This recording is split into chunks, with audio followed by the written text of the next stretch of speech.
Many ball python owners have no idea they're making some critical mistakes with husbandry.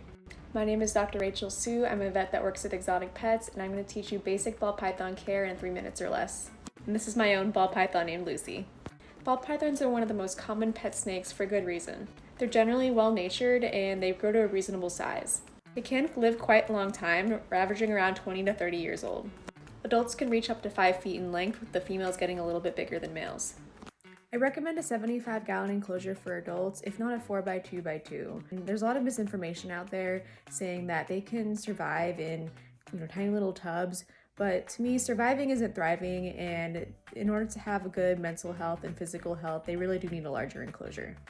They should have a basking spot of 85 to 90 degrees, with the cooler side of their tank being around 75 degrees.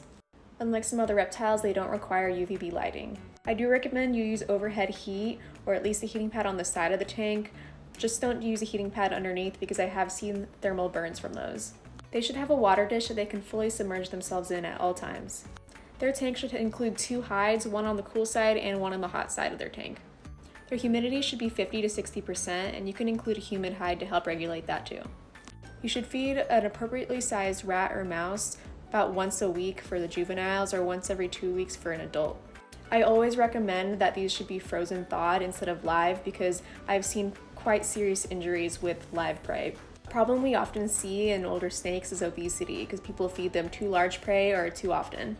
That, coupled with that they don't really take them out much and they don't get exercise. A good rule of thumb when selecting a prey item is to use one that's no wider than the thickest part of the snake, or just a little bit smaller. The most common illness we see with these snakes are respiratory infections.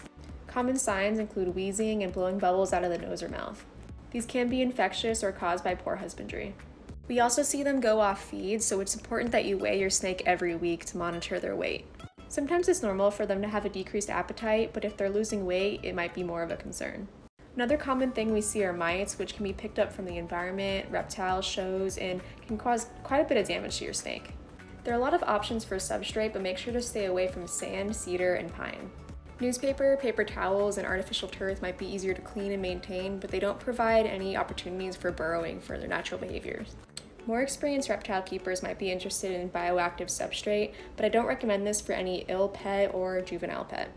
Although you might see multiple ball pythons in an enclosure in stores like PetSmart or Petco, these are solitary snakes, and you should only keep one per cage. You can't typically tell from the outside what gender they are, but you can bring them to a vet that might be able to probe them and tell you.